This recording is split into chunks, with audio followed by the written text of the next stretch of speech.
Palavra, a paz do Senhor, irmãos. Palavra maravilhosa, não é? Ontem estivemos juntos, pastor Zé Carlos trouxe um estudo maravilhoso. Eu estive ministrando à noite, mas aquela palavra está tão boa, pastor. Abre a sua Bíblia, Marcos, capítulo de número 9, versículo de número 50.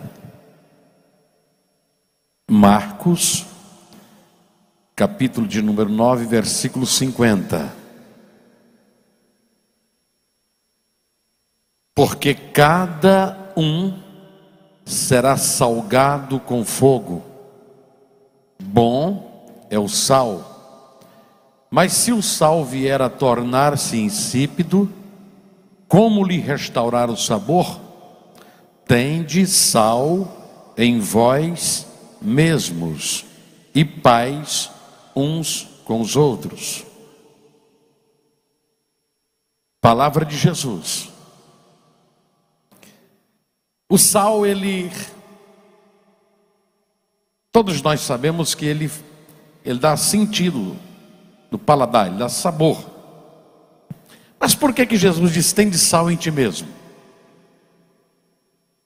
E ele nos aconselhou todos sermos salgados com fogo. Essa mensagem me veio porque eu fui numa churrascaria, o pastor me levou para uma churrascaria. E o rapaz da churrascaria em São Paulo, ele me conhecia, disse, pastor Caleb, eu te conheço lá dos Gideões, e eu sou o gerente disso aqui. Eu disse, que bom. Ele disse, olha pastor, eu vou te oferecer a melhor picanha da casa. Eu estava num regime, eu disse, vou quebrar logo isso hoje. Manda vir. E quando ele serviu aquela picanha, eu fiz uma cara mais feia do que já é. Ele disse, o senhor não gostou? Eu disse, não. Eu disse, por quê? Eu disse, está muito sem sal. Ele disse, vai vir uma boa, vou mandar preparar a melhor. Serviu aquela picanha, pastor Zé Carlos, eu coloquei na boca, fiz uma cara mais feia ainda. Ele disse, o senhor não gostou? Eu disse, não. Ele disse, por quê? Muito salgada. Sem sal não serve e salgada também não. Então o que o Senhor disse aqui? Sede salgado com fogo. O sal é isso aqui. Agora com fogo é gostoso. Com fogo você pode ir ao extremo. Com fogo você pode ser radical. Salgado com a palavra viva, na autoridade do Senhor, não dói, não machuca, não entristece, é gostoso. O duro é quando a pessoa é extremista lá fora, mas sem esse fogo, sem esse sal que é a palavra. Quando o Senhor diz tem de sal em ti mesmo, Ele está falando do ponto do equilíbrio. A maioria das pessoas aí fora estão se perdendo por falta do equilíbrio. A maioria das denominações mundo afora estão se perdendo, fazendo um desfavor à igreja por causa do desequilíbrio. A gente percebe que o mundo dentro de muitas denominações chega a assustar. A pessoa se qualifica, trabalha muito para chegar numa posição, numa certa altura, ele esquece de equilibrar esse sal, esse tempero nele, ele perde o emprego porque ele vê-se desequilibrado. A pessoa hoje perde o casamento por causa do desequilíbrio. O pai perde os filhos perdem talvez aquele amor pelo pai ou pela mãe por causa do desequilíbrio aí fora. Vamos aqui rapidinho falar sobre esse ponto desse sal, o equilíbrio. Quando eu olho na casa do pai do filho pródigo, eu vejo um filho totalmente desequilibrado. Aquele filho que ele era destemperado, porque faltava tempero em si, faltava graça em si, faltava sabor em si. Ele começou a perceber que ele já estava tão sem graça, que ele não sentia graça na casa do pai. Ele começou a botar defeitos aonde não havia. Ele diz: pai, esse ambiente está ruim, eu não gosto mais desta casa. dai minha parte que me cabe, eu vou embora. O pai era legalista, mas era justo. O pai era um pai pautado pelo equilíbrio, rígido, mas equilibrado. Ele imaginou: o que é que o meu filho está percebendo que está errado aqui dentro? Está tudo dentro da normalidade. A casa é uma casa próspera. O pai é um pai acolhedor. O pai é um pai amoroso, um pai justo. Esse menino foi e gastou o que tinha. Quando retornou, diz: vou pedir perdão, meu pai. Vocês sabem da história. Mas de repente encontrou um irmão totalmente salgado, mas não era com fogo.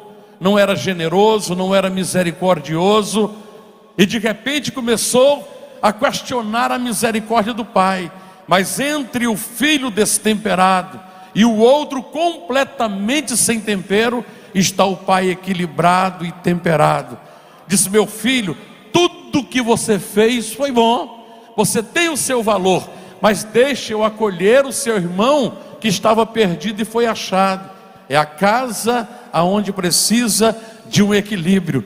Quando eu olho para os nossos líderes, como o pastor Zé Carlos, pastor Zé Wellington, eu percebo quanto o equilíbrio faz a diferença para liderar na casa, liderar na família, liderar a igreja. E rapidinho a mensagem vai começar a falar justamente nisso aqui. Eu era líder em Goiás de uma grande juventude, era quase 1000 jovens, e eu assumi a liderança no estado. Mas de repente eu encontrei um pastor que me disse: olha, vamos trazer o pastor Malcerulo. Eu disse: vamos. Lutamos e trouxemos. Eu era solteiro. O pastor Malcerulo disse: rapaz, que moço inteligente, ele dirigiu o culto ontem, ele é um pouco diferente. Rapaz, você é casado? Eu disse: não. Ele disse: toda a Bíblia tem uma página branca, não tem? Eu disse: sim. Ele: você vai chegar na sua casa, vai pegar essa Bíblia e vai começar a escrever todos os valores que tem na futura mulher que você quer para você. E começa a orar: Senhor, me dê essa mulher, me dê essa esposa. Eu cheguei em casa, abri logo a Bíblia e comecei a escrever: linda. Primeira coisa que eu falei: quero uma mulher linda. Aí coloquei loira, inteligente. Eu fui colocando os valores. Passou o tempo, eu esqueci de colocar equilibrada. Veio uma baiana agitada. Mas muitas vezes eu precisei ser o ponto de equilíbrio para a convivência, para permanecer de pé o meu casamento, para manter de pé o meu ministério. Esses dias aí fora, um desequilíbrio total na sociedade, na política. O país está diante de um vendaval e as pessoas desequilibradas. Para você não perder, para você continuar ganhando, precisa de se manter equilibrado. Mas com o fogo, com esse sal e o avivamento, você pode ir ao extremo, mas na palavra. Sabe por quê? Porque quando o sal vem, essa carne nossa, ela, para não apodrecer, precisa ser salgada, mas salgada com fogo, fogo do Espírito, o fogo da glória. Todos os lugares nós temos isso, não temos? Há muitas pessoas que estão aqui como eu, que nós convivemos com pessoas desequilibradas lá fora. É no trânsito, para alguém não perder a vida precocemente, para você não dar escândalo, ou para você não ser o objeto dele. Precisa do equilíbrio. Mais do que nunca, alguém como nós que lideramos a família, que lideramos ministérios, que lideramos grupos, precisamos de pautar-nos no equilíbrio. Veja bem, queridos, outro dia, conversando com o pastor Zé Wellington, eu lembrei de uma cena. Eu vendo aqui o pastor falando com os obreiros, que coisa linda. Mas sempre aparece um ou outro para questionar, porque sempre aquela pessoa meia desequilibrada tem dificuldade para obedecer. A pessoa desequilibrada fala o que não é para falar, vê uma coisa e diz outra. O pastor presidente da minha igreja no interior do Goiás, eu era rapaz, ele disse: Caleb, me ajuda. Eu disse: como, pastor? Eu tenho aí uma grande construção e você lidera uma grande mocidade, me ajuda pelo menos com o telhado, vamos trabalhar. Eu disse, como, pastor? Ele disse, assuma a cantina da igreja. Eu disse, como que eu vou assumir a cantina? Ele disse, Caleb, trabalha com a juventude. Eu disse, tá bom, pastor. Isso na década de 80. Pastor, o senhor vai me liberar a cantina 2 domingos. Ele disse, ô meu filho, faça isso, me ajuda, agiliza com a juventude. Eu disse, pastor, será que não tem problema colocar refrigerante na cantina? Isso na década de 80. Deu um suador nele. Ele disse, ô meu filho, não há problema nisso, mas vamos falar com o ministério. Aí eu vejo um montão de obreiros e uma cadeira lá, pastor, bem lá no meio, pastor Zé Carlos. Eu sentei naquela cadeira, o pastor Justo passou a mão na minha cabeça e disse, irmãos, ouça esse rapaz. E eu disse, irmãos, não tem problema colocar refrigerante lá fora na cantina. Naquela época, no meu estado, não podia de jeito nem pensar. Mas tinha um irmão por nome de Isaac. Quando a palavra é dura de um pai, a gente ajoelha e diz, papai, bate, porque é um sal que tem tempero de fogo. Quando é o pastor bate, a gente, oh meu Deus, o cajado dele é gostoso, fala mais, porque tem tempero bom.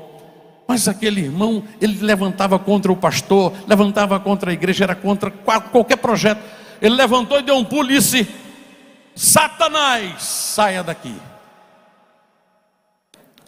E o irmão Isaac, ele colocava a calça aqui, pastor. Ele deu um pulo e Satanás acabou de entrar aqui, saia daqui. O pastor Justo olhou para mim e disse, coitado do Caleb, eu pedi para ele vir me ajudar. Eu olhei, eu disse, pastor, eu estou perdido. O pastor chegou e disse, Caleb, eu te compreendo, vá com Deus, entenda o seu tempo. Olha que coisa linda. A pior coisa que tem é você levantar contra aquele que tem um costume, que aprendeu de um jeito. O confronto hoje de filhos com os pais é porque às vezes o pai é generoso, mas o filho não compreende a geração do pai. Coisa linda é saber que nós temos uma igreja que tem os seus princípios. Outro dia um irmão disse, olha, eu estou chegando numa igreja, vou assumir, eu quero fazer uma revolução. Eu disse, não faça isso, tenha equilíbrio, tenha tempero em ti mesmo, porque Deus vai te usar para fazer a diferença com o ponto do equilíbrio. Entendeu o mais velho? Entendeu o mais jovem? Eu acho lindo isso. Eu era pastor, interventor em Goiás. A convenção me colocou por uns dias. Aí eu assumi a igreja, eu tinha que viajar muito, voltava. Aí tinha uma irmã, ela era totalmente desequilibrada, falava de todo mundo, tocava no pastor. E um dia minha mulher disse assim, Caleb, aquela irmã está falando tão mal de você. Eu disse, como? Ela perdeu o casamento. Eu disse, o que eu tenho com isso? Eu estou orando por ela. Eu não sou o responsável pelo problema dela. Ela chegou e disse, pastor, é porque eu perdi meu casamento, porque o senhor não faz visita nos lares. Eu disse, minha irmã, eu não tenho tempo, mas eu estou visitando na oração. Não, mas não é assim. Então, tá bom, irmã, eu vou te visitar. Aí quando eu fui visitar 10 horas da manhã com a minha esposa, quando eu chego no portão, o desequilíbrio dela era tão grande que o som era muito alto, ela gritava de todo jeito, e eu fui recebido por 4 cachorros vira-lata, que latia, que gritava, que dava voadora. Eu disse, misericórdia. Quando eu abri o portão, coloquei a cabeça para o lado de dentro, uma casa que tem 4 cachorros, ela pega cachorro, guarda cachorro, esconde cachorro, leva cachorro lá para o fundo. E quando eu tive que entrar dentro do quintal, já entrei assim. Quando eu coloquei a cabeça dentro da sala, eu olhei para a direita, a cozinha, uma pia imunda, vasilhas de alguns meses, algumas semanas pelo menos tinha. E ela disse, pastor, eu acabei de fazer um café que minha irmã já tomei. Já tomei. Mas pastor, eu fiz um bolo ontem. Irmã, sou diabético, não como não. Quando eu olhei para o quarto, era barulho. Ela gritava com o menino, empurrava o menino para lá, gritava com o cachorro. Minha irmã, me dê atenção. A irmã pediu a minha visita. Quando eu olhei num quarto, parecia que tinha saído de lá uma vaca, era coisa para todo lado. E ela chegou e disse: pastor, eu preciso de ouvir a voz de Deus. Eu disse: Deus vai falar com você, minha irmã. Mas pastor, eu quero que ele use o senhor, é comigo. Deus vai usar o pastor hoje para você. Sabe o que é, minha irmã? Quanto tempo que você ficou casada? 14 anos. Aonde que mora esse homem que saiu com a amante, o seu marido? Ela me ensinou. Eu disse: tá, eu vou fazer uma visita a ele. Vá mesmo, pastor. Leva para ele uma paulada, uma cajadada, dá uma lição de moral nele. Eu disse: não, irmã, vou levar um troféu, uma medalha. Mas por que, pastor? Irmã, morar 14 anos suportando isso aqui, o seu destempero, os seus gritos. Esse camarada é um guerreiro.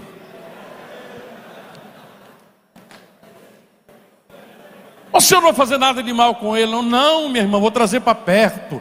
Quero abraçar. Quero ser amigo dele. E o desequilíbrio está em todo lugar. A pessoa perde por falta de um equilíbrio. Imagina se você encontra um Pedro qualquer hora do dia, naquele momento que ele está irado com a espada na mão, vai perder a orelha. Mas ali tinha Jesus para equilibrar.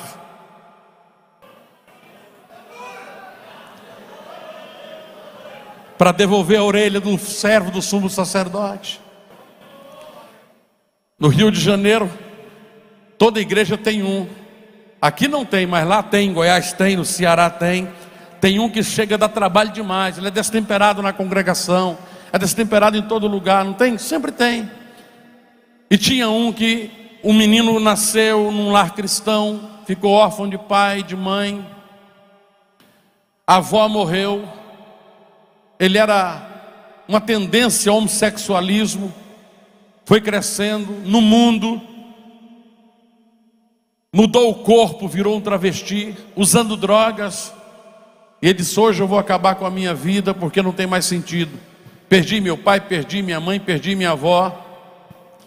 E eu estou agora no mundo, viciado no crack, na cocaína, na maconha. Hoje eu vou saltar lá da ponte Rio-Niterói. E ele foi mesmo meio noiado, desesperado. Mas antes de chegar na cabeceira da ponte, ele ouviu numa igreja um dos hinos que a sua avó cantava no conjunto coral. E o Espírito Santo assoprou aquele louvor em direção dele. E ele começou a lembrar da avó, de quando ele era criança. E ele começou a chorar. E ele foi sendo atraído para perto da igreja. De repente ele aproxima pertinho da igreja, encosta no muro e começa a chorar, chorar, chorar. E ele foi aproximando mais. E quando ele chega na porta, estava um obreiro extremamente salgado, mas sem o fogo, só o sal. Olhou para ele: diga lá, pomba gira do inferno, onde tu vai?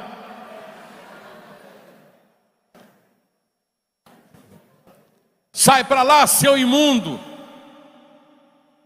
Ele, chorando, envergonhado, foi embora, dizendo: hoje é o dia de mim me matar, vou acabar comigo. Ele vira mais um quarteirão, uma esquina, dobra ali, vai subir na ponte uma congregaçãozinha lá embaixo. E um sanfoneiro do Nordeste cantando: eu tenho uma fonte de água viva que jorra no meu coração. Ele disse: era o louvor predileto da vovó. Mas eu fui expulso dali, aqui eles vão me expulsar também. E o Espírito Santo assoprava, e o sanfoneiro na glória e na unção cantando. E de repente ele aproximou no cantinho de novo. Mas só que aí tinha um obreiro equilibrado. Olhou para ele e disse: ó filho, entre, chegue. Não vão me expulsar? Ele disse: não, eu até vou entrar com você para dentro da igreja. Mas aonde eu me assento? Assente aqui. Ouve Deus falar. Terminou o culto. Ele diz: vamos fazer o apelo, não? Eu quero aceitar Jesus como meu Salvador. 18 anos passaram. O nome dele é Natanael. Ele tem o Felipe, tem a Débora. A esposa, a irmã Selma, maravilhosa. Ele é pastor de uma igreja abençoada. e eu estive pregando o evangelho lá. Sabe por quê? Porque ele encontrou uma igreja que tinha um porteiro equilibrado que diz: entre, que quem vai te curar e saurar e restaurar é o Senhor. Sabe por que nós perdemos muito? Porque nós queremos usar só o sal, mas esquecemos que tem que ser salgado com fogo. Porque quando você é salgado com fogo, você às vezes é rígido, mas é misericordioso, é generoso, é amoroso, é acolhedor, traz para perto, entende a fraqueza do fraco, compreende a vulnerabilidade do vulnerável, sabe que ele precisa de um ombro amigo. Diz: ele tem defeito, mas ele tem talento. Ele tem defeito, mas ele tem qualidades. Eu vou investir nele. Sabe o que a maioria perde muito? Chega para ser rígido, mas esquece que tem que ser salgado, mas com fogo. Porque o fogo traz a misericórdia, o fogo traz a generosidade. A Bíblia diz que quando Davi foi para um sepultamento do profeta Samuel, com 400 homens, em Ramã, termina o sepultamento, Davi sai dali e entra no deserto de Parã, vai chegando perto do Monte Carmelo, a região ali do Carmelo.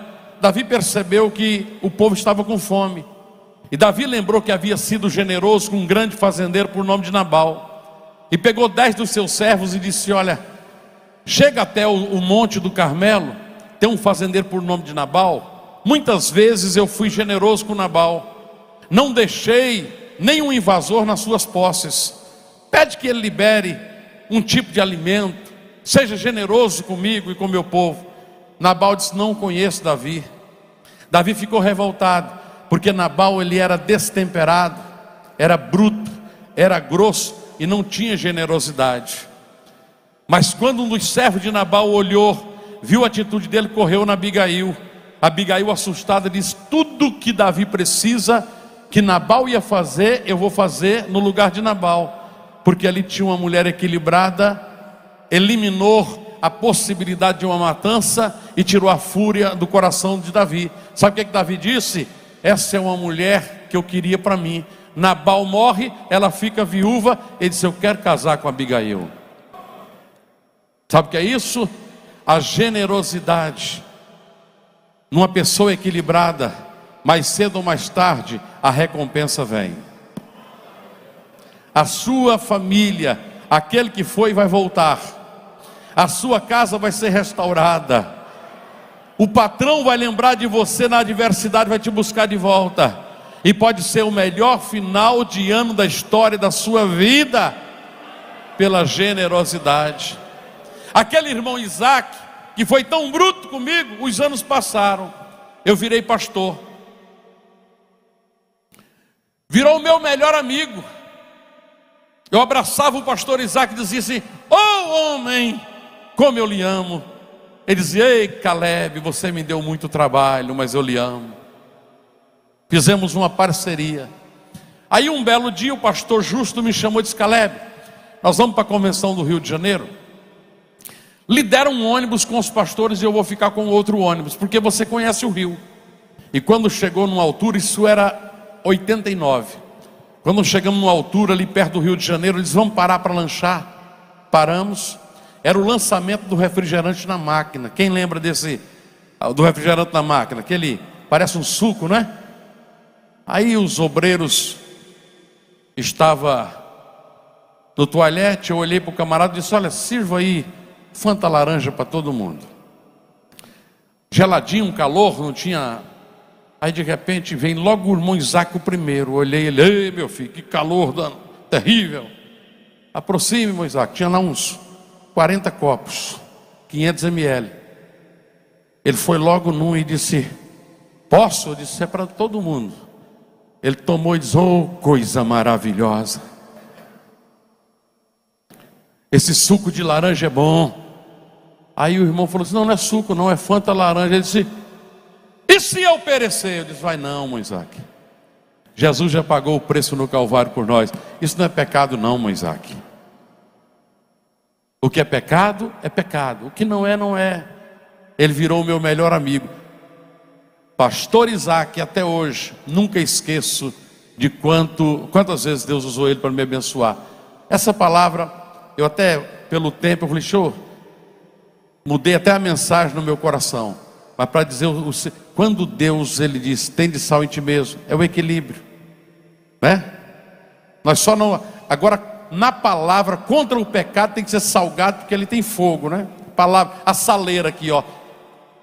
Porque a carne, ela apodrece, e quando a carne está apodrecendo, taca sal. E na palavra o sal é com fogo. Deus te abençoe. Deus abençoe pastor Zé Carlos. Pastor Zé Carlos é um homem amado, respeitado, querido em todo o Brasil. Eu peguei o pastor Zé Wellington falando com tanto amor do pastor Zé Carlos, uma admiração. É um homem respeitado. Ame o seu pastor. Eu não sei se aqui acontece isso, mas é tão lindo quando eu vou nas igrejas do Belém, São Paulo. Toda a congregação, primeira oração: Senhor, abençoa o pastor Zé Wellington, abençoa a irmã Wanda, abençoa os filhos. Faça isso. Ensine a sua ovelha a orar pelo seu pastor. Irmão, vai começar um culto lá na sua casa, uma oração na sua casa. Ore primeiro pelo seu pastor. Sabe por quê? Porque ele vai orar por você, que é pastor dele. É lindo isso. Olha, irmãos, quando você sair ali, eu tenho alguns materiais.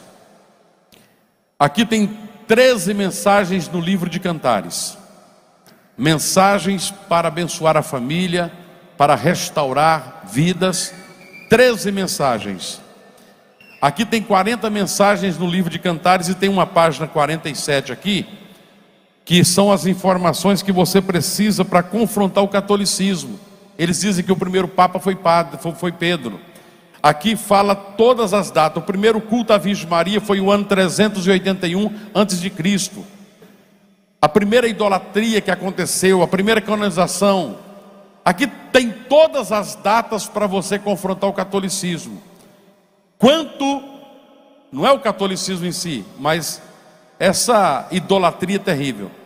Se você levar um livro, eu passei fome no campo missionário quase para comprar um livro. Hoje eu tenho 2.300 livros em casa para me ler. Já viajei 31 países do mundo pregando. Eu levo várias vezes, eu levo um pouco de livros. E é ruim quando você vai na casa de um crente que não tem um livro para ler, na casa de um obreiro que não tem um livro para ler. E eu tive que fazer escolhas. E hoje é um preço popular. Eu não faço livro para ganhar dinheiro, mas para manter o meu ministério. Um livro é R$20, mas você vai levar 2 por 20. É o preço de um lanche. E se você tiver o cartão, até cartão de membro daqui, eu acho que passa numa máquina que entre a vingança e o perdão e um verdadeiro lar, o kit fica por R$50 e você ainda pode levar o CD da Shirley de graça. O pastor Zé Carlos é um homem abençoado, essa igreja é abençoadora, e Deus te abençoe. Muito obrigado, pastor.